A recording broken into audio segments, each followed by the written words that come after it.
Coming up, we got 5 things not to do at a gun show. So in the past, I made a video about 5 tips for the gun show, which has gotten really good response from people. I had a lot of people commenting that, this was going to be their first time going to a gun show and that the video really helped them.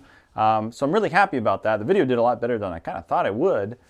So that's going to kind of be the do's video, and this one is going to be the don'ts video. And if you want to see the do's, I'll put a thing up here. So in the tips video, I talked about how to do your first pass of the show pretty early. Try to get there early because, if there's any good deals there, they're going to get bought up pretty fast. So it's typically like the first half of the first day, most of the good deals are going to get sold.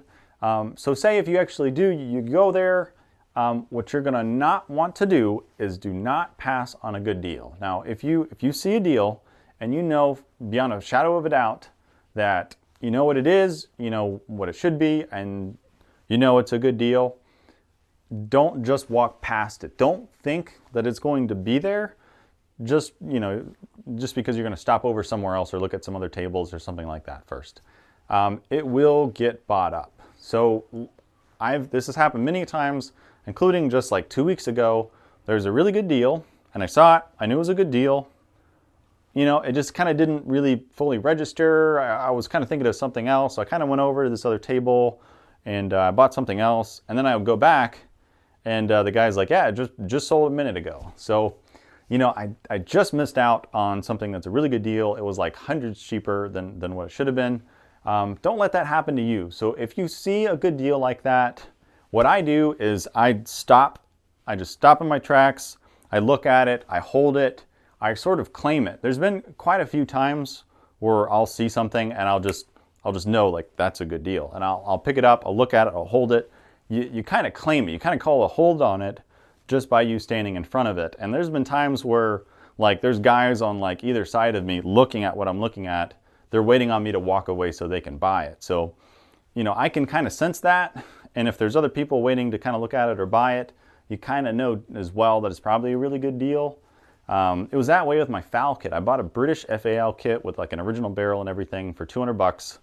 And when I saw it, I didn't move. I stopped right there. I looked at it, I did research, I talked to the guy, all standing there holding it. And sure enough, when I walked away after I bought it, a guy told me that he was standing there waiting for me to walk away so he could buy it. This next one is kind of becoming a pet peeve of mine, and I think it's becoming more and more prevalent at gun shows, where you go to a show and it's just full of like people selling purses and like massage chairs and just gutters and just weird non-gun stuff.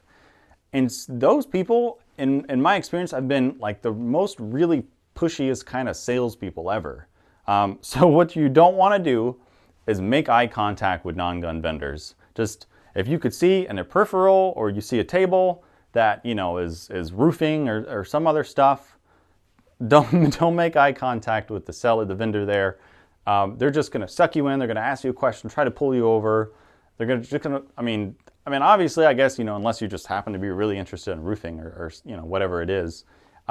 If you just know that you're not interested in whatever it is, don't make eye contact. And that might not sound like the friendliest thing to do. I don't like not being friendly or smiling or saying hey or whatever. But a lot of times those people, they're commission, driven, they're sales-based salaries. So they have a lot of reason to try to, bug you as you walk by and try to pull you into a sale. So don't make eye contact, ignore, walk by, that's just kind of what you have to do. And typically I don't like doing that, but, it is a gun show and they're not doing gun stuff. So it's kind of on them to me. Now, the third thing not to do at a gun show is when you see something, don't pay the asking price for it right away. This might kind of go without saying, but pretty much whenever there's stuff at gun shows, everything's negotiable pretty much at gun shows. It's not like a store or something. This especially goes for, like private sellers. I'm not the best at this. Sometimes if I see something that I think is like a good deal or it's very fair, and I don't want to be too stingy or whatever, I'll just pay whatever it is. So I'd say if you see something, especially like a, really big purchase, like, high-end firearm or something, and you're just be spending hundreds and hundreds of dollars, don't just pay asking price. I like to ask, hey, what's your bottom dollar on that? Or, because I actually carry around cash, I'll say, hey, what's the best cash price you have on that? And, you know, sometimes depending on the person, they'll knock off $100, $50, something like that. And, you know, like as much as I go to shows and as much interactions as I have like that, it really does save a lot of money, especially, you know, over a long period of time. So just remember, the prices are negotiable at gun shows. And you can kind of tell by the response when you ask somebody that, if you really want to deal with them anyway. So it's just a good question to ask. Hey, what's the best price you can do? Even if that is their best price, you know, if you want it. So next up, and this is kind of one of those weird ones. If you're thinking of selling a gun at a gun show, you might want to think again about it. So gun shows are full of vendors that, you know, a lot of times it's their full-time job or just like a secondary job of buying and selling stuff. So if you're looking at selling something and getting anywhere near market value for it, it's going to be really hard to do at a gun show. Most of those guys there, they're going to want to pay you literally half of what it's worth so that they can market up that other half and make something. Because to a lot of times to those guys, it's just not worth it unless they can, you know, double their money or make a few $100s. You know, it's something to understand. Those vendors, that's their weekends. They put a lot of time and energy. It's a lot harder to set up at a gun show than you would really think. So those guys want to, you know, make that money back. So if you wanted to sell a handgun or something like that, it's not that big of a deal. You can just put it in your pocket or in a bag or whatever, and you can walk around that way. And then you could, you know, bring it out if you get to talking with somebody, they're actually interested. That's kind of nice because, you know, you can conceal it on you and nobody's going to be bugging you about it. I mean, maybe if you carry around a bag, you know, people will sometimes, you know, ask you, hey, what's in the bag? But if you're trying to sell a long gun, everybody can see that you have a gun. Every vendor that you're going to walk past is going to bug you. They're all going to bug you and they're going to stop you and they're going to ask about it. You know, like I had a time when I brought in a gun to a gun show to sell. It was a rifle. And I was stopped by like 5 vendors in a row. I couldn't even go into the show. I couldn't really walk around because every vendor kept stopping me because they wanted to look at this gun. One of them was kind of rude. Like I probably should have just been like, hey, give it back, and just kind of walked away. But he kind of walked over to somebody and walked over to somebody, and they're looking at it. One of the tactics that they kind of do is they'll look up prices on Gunbroker. They'll look up active listings on Gunbroker. Or maybe sold listings of guns that are in worse shape and stuff like that, and that go for far less than maybe your gun is worth.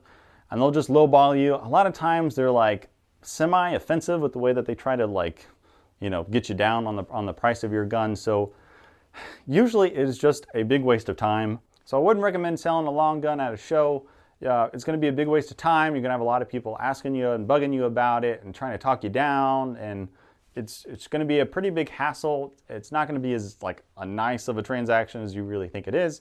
You're probably not going to get anywhere close to the amount of money that you want to get out of it. So like if you're asking like market or top of market or whatever for your gun, you're not going to get it. You're just going to be carrying this thing around a show most of the time and not selling it. Of course, there's exceptions. You probably could just run into that one collector that just will pay whatever you want for that one item.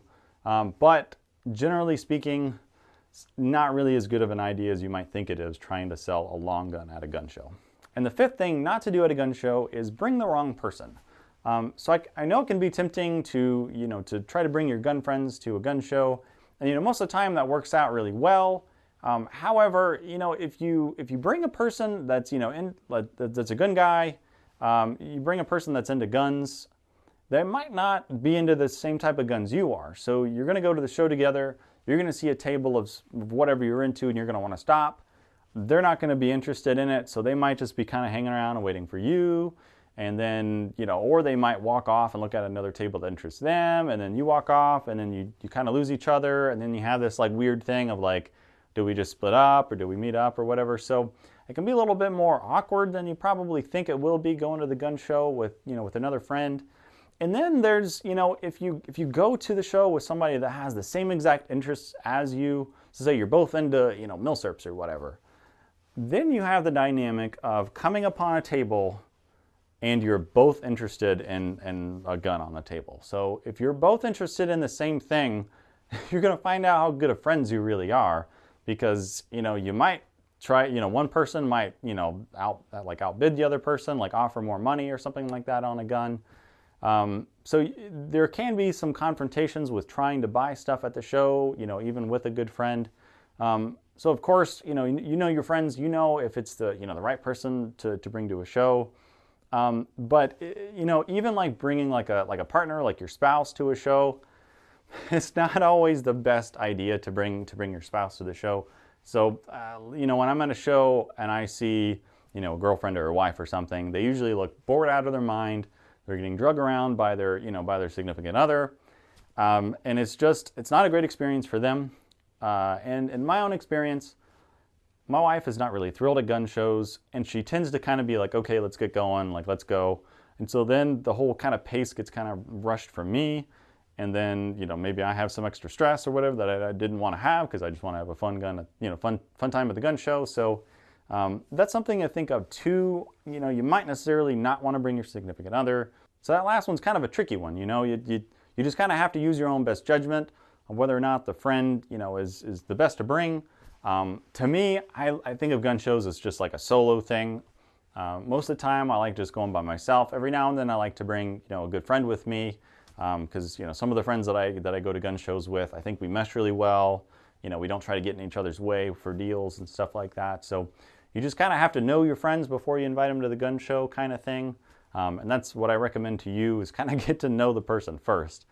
Before you just invite somebody to the gun show. So I know a lot of these tips might kind of be common sense, but there's nothing common about common sense. So let me know what you think about the video. If if this helps you in any way, or if you just like this type of content, let me know. It is alpine flower season. It's the best time of year for this type of camouflage, so I'm going to wear it while I can. Appreciate you guys watching, and I'll see you next time.